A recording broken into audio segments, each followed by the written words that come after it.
তারেক রহমানের হাত দিয়ে গোলাম আজম পুত্র হলেন লেফটেন্যান্ট জেনারেল। এরপর কি?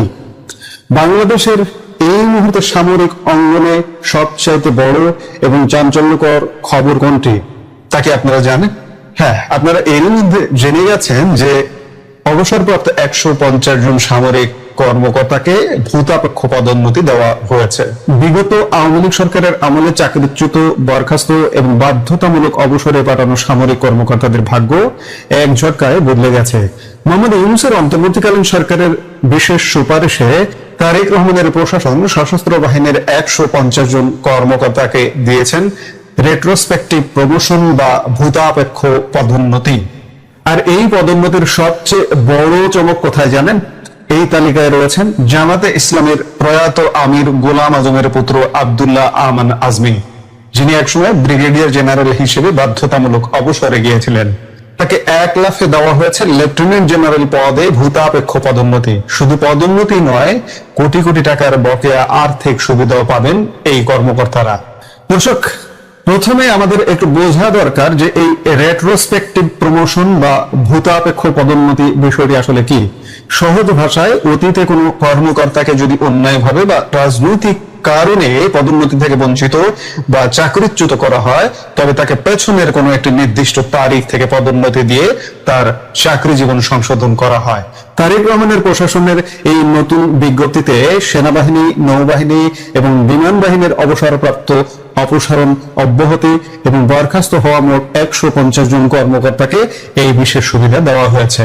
এর ফলে তারা শুধু পদের সম্মানই ফিরে পাচ্ছেন না, বরং ওই পুরনো সময় থেকে শুরু করে আজ পর্যন্ত সমস্ত বকেয়া বেতন ভাতা এবং বিধি অনুযায়ী সমস্ত আর্থিক সুবিধাদিও বুঝে পাবেন। তবে চমক এখানেই শেষ নয়। চলতি বছরের 5 ফেব্রুয়ারি প্রতিরক্ষা মন্ত্রকের জারি করা আরো একটি বিজ্ঞপ্তির দিকে যদি আমরা তাকাই, তবে দেখব যে সেখানেও পূর্ববর্তী আওয়ামী লীগ সরকারের আমলের সশস্ত্র বাহিনী থেকে বরখাস্ত, চাকরিচ্যুত, বাধ্যতামূলক অবসর, অকালীন অবসর ও স্বেচ্ছা অবসরে যাওয়া আরো 141 জন কর্মকর্তাকে একইভাবে ভূতাপেক্ষ পদোন্নতি দিয়েছিল অন্তর্বর্তী সরকার।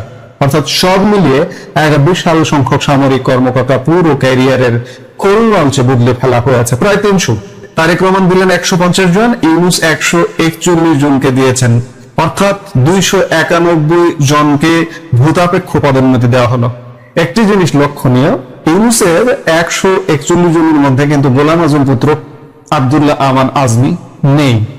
তারেক রহমানের 150-এ আছেন এবং সেটি নাকি ইউনূসী সুপারিশ করে দিয়েছিলেন। এই 150 জন কর্মকর্তার মধ্যে সবচেয়ে আলোচিত নামটি হলো ব্রিগেডিয়ার জেনারেল আব্দুল্লাহ আমান আজমি। তার এই পদোন্নতি নিয়ে অনেকের মনেই নানা প্রশ্ন উকি দিচ্ছে। লেফটেন্যান্ট জেনারেল পদে তো পদোন্নতি দেওয়া হলো, এরপর কি? এরপরে কি সেনাপ্রধান? চলুন একটু ইতিহাসের পাতা উল্টে নেওয়া যাক। আব্দুল্লাহ আমান আজমি কিভাবে, কোন প্রেক্ষাপটে তিনি চাকরি পেয়েছিলেন সেনাবাহিনীতে। তার বাবার বাংলাদেশের নাগরিকত্বও ছিল না, তিনি পাকিস্তানি পাসপোর্টে বাংলাদেশে এসেছিলেন। তার পুত্র আব্দুল্লাহ আমান আজমি কিভাবে বাংলাদেশ সেনাবাহিনীতে জিয়াউর রহমানের আমলে চাকরি পেলেন এবং জিয়াউর রহমানের পুত্র তারেক রহমান আজকে তাকে পদোন্নতি দিলেন। আমরা একটু ইতিহাস থেকে ঘুরে আসি। আপনারা হয়তো জানেন যে 1973 সালের 18 এপ্রিল বাংলাদেশ সরকার জামায়াত নেতা গোলাম আজম সহ 42 জনের নাগরিকত্ব বাতিল করেছিল। কেন করেছিল আপনারা সেটি নিশ্চয়ই জানেন। 1971 সালে আমাদের মহান মুক্তিযুদ্ধে বিতর্কিত ভূমিকা পালন করবার কারণে এবং পাকিস্তানের পক্ষে ভূমিকা পালন করবার কারণেই 42 জন নাগরিকের নাগরিকত্ব বাতিল করা হয়েছিল। পরবর্তীতে গোলাম আজম পাকিস্তানি পাসপোর্টে বাংলাদেশে আসেন, কিন্তু আইনি ও সাংবিধানিক দৃষ্টিকোণ থেকে বাবার নাগরিকত্ব বাতিলের বিষয়টি সন্তানদের উপর সরাসরি বর্তায়নি। আব্দুল্লাহ আমান আজমি 1958 সালে তৎকালীন পূর্ব পাকিস্তানে বর্তমান স্বাধীন বাংলাদেশে জন্মগ্রহণ করেন। তিনি জন্মসূত্রে বাংলাদেশের স্থায়ী বাসিন্দা ও একজন বৈধ নাগরিক ছিলেন। ফলশ্রুতিতে 1979 সালে তিনি যখন বাংলাদেশ মিলিটারি একাডেমিতে যোগ দেন, তখন আইনিভাবে তার বাংলাদেশের নাগরিকত্ব বা সেনাবাহিনীতে আবেদনের ক্ষেত্রে কোনো প্রকার আইনি নিষেধাজ্ঞা ছিল না। এটি সত্য যে আমান আজমি কোনো ব্যাকডোর দিয়ে সেনাবাহিনীতে আসেননি, অবৈধভাবে নিয়োগ পাননি।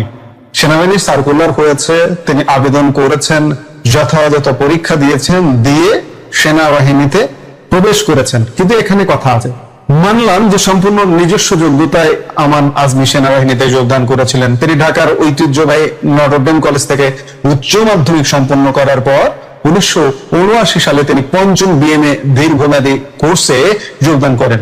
সামরিক প্রশিক্ষণে তিনি অত্যন্ত কৃতিত্বের পরিচয় দেন। ক্যাডেট হিসেবে তার পারফরমেন্স ছিল চোখ ধাঁধানো, যার প্রমাণ হিসেবে তিনি লাভ করেন বাংলাদেশ মিলিটারি একাডেমির সর্বোচ্চ সম্মান সোর্ড অফ অনার। 1981 সালের ডিসেম্বরে তিনি ইস্ট বেঙ্গল রেজিমেন্টে সেকেন্ড লেফটেন্যান্ট হিসেবে কমিশন পান। জিয়াউর রহমানের আমলে বিএমএতে যোগদান করলেন। মিলিটারি একাডেমিতে ট্রেনিং এ চাকরি পরীক্ষা বা যা যা ফর্মালিটিস মেনটেন করে তিনি ট্রেনিং এ যোগদান করলেন। জিয়াউর রহমানের মৃত্যুর পর 1981 সালে এরশাদ আমলে তিনি কমিশন লাভ করেন। এখন অনেকের মনে প্রশ্ন যে গোলাম আজমের পুত্র কিভাবে জিয়াউর রহমানের আমলে সেনাবাহিনীতে যোগ দিলেন। আসলে 1975 সালের রাজনৈতিক পট পরিবর্তনের পর জিয়াউর রহমানের সরকারের আমলে সামরিক বাহিনী ও সিভিল প্রশাসনে লোকবল নিয়োগের ক্ষেত্রে পারিবারিক বা রাজনৈতিক ব্যাকগ্রাউন্ড যাচাইয়ের কঠোরতা কিছুটা শিথিল করা হয়েছিল। মূলত প্রার্থীর নিজস্ব যোগ্যতা, শারীরিক ও মনস্তাত্ত্বিক পরীক্ষা এবং বিএমএর পারফরমেন্সকে প্রধান যোগ্যতা হিসেবে দেখা হতো। আমান আজমি মেধার ভিত্তিতে পরীক্ষায় অলরাউন্ডার হিসেবে উত্তীর্ণ হওয়ায় তার নিয়োগ প্রক্রিয়া সম্পন্ন হয়েছিল। অর্থাৎ জিয়াউর রহমানের আমলে চাকরিতে প্রবেশে পারিবারিক ব্যাকগ্রাউন্ড শিথিল করা হয়েছিল। যদি পারিবারিক ব্যাকগ্রাউন্ড দেখা হতো কিংবা পুলিশ ভেরিফিকেশনে যদি পারিবারিক ব্যাকগ্রাউন্ড, চাকরিতে কিন্তু একটা পুলিশ ভেরিফিকেশন আছে, পারিবারিক ব্যাকগ্রাউন্ডটাকে যদি ধরা হতো তাহলে আব্দুল্লাহ আমান আজমি চাকরি পেতেন না, কারণ তার বাবা বাংলাদেশের নাগরিকত্ব থেকে বাতিল হয়ে গিয়েছিলেন, পাকিস্তানের নাগরিক ছিলেন। পুত্র আমান আজমি যতই যোগ্য হোক, বাবার অযোগ্যতার কারণে ভেরিফিকেশনে আটকে যেতেন। অর্থাৎ জিয়াউর রহমানের বদান্যতায় চাকরি পেয়েছেন।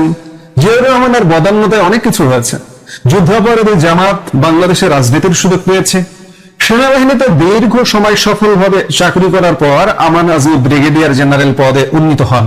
তিনি স্কুল অফ মিলিটারি ইন্টেলিজেন্সের কমান্ড্যান্ট এবং 69 পদাতিক ব্রিগেডের কমান্ডার হিসেবে অত্যন্ত গুরুত্বপূর্ণ ও সংবেদনশীল দায়িত্ব পালন করেন। কিন্তু পরবর্তীতে রাজনৈতিক পট পরিবর্তন হলে 2009 সালে আওয়ামী লীগ সরকার ক্ষমতায় আসার পর সামরিক বাহিনীর অভ্যন্তরীণ শৃঙ্খলাজনিত কারণে সংশ্লিষ্ট কমিটির সুপারিশে 2009 সালের 24 জন তাকে বাধ্যতামূলক অবসরে পাঠানো হয়। দীর্ঘ 15-16 বছর পর 2024 সালের অগাস্টের অন্তর্বর্তীকালীন সরকার তার সেই বরখাস্তের আদেশ প্রত্যাহার করে আর 2026 সালের নতুন বিজ্ঞপ্তিতে তাকে দেওয়া হলো এক অবিশ্বাস্য ভূতাপেক্ষ পদোন্নতি। বিজ্ঞপ্তি অনুযায়ী তাকে 2011 সালের 26 ডিসেম্বর ভূতাপেক্ষ মেজর জেনারেল, অবসরের আগে লেফটেন্যান্ট জেনারেল পদে ভূতাপেক্ষ পদোন্নতি দেওয়া হয়েছে। এর ফলে তিনি ব্রিগেডিয়ার জেনারেল ও মেজর জেনারেল উভয় পদে থাকাকালীন বকেয়া বেতন ভাতা ও বিধি অনুযায়ী সমস্ত আর্থিক সুবিধা লাভ করবেন। দর্শক, অন্তর্বর্তী সরকারের সুপারিশে তারেক প্রশাসনের এই পদক্ষেপকে একদিকে যেমন সামরিক বাহিনীর বঞ্চিতদের ন্যায় বিচার হিসেবে দেখছে একটি শ্রেণী, ঠিক অন্যদিকে তা রাজনৈতিক মহল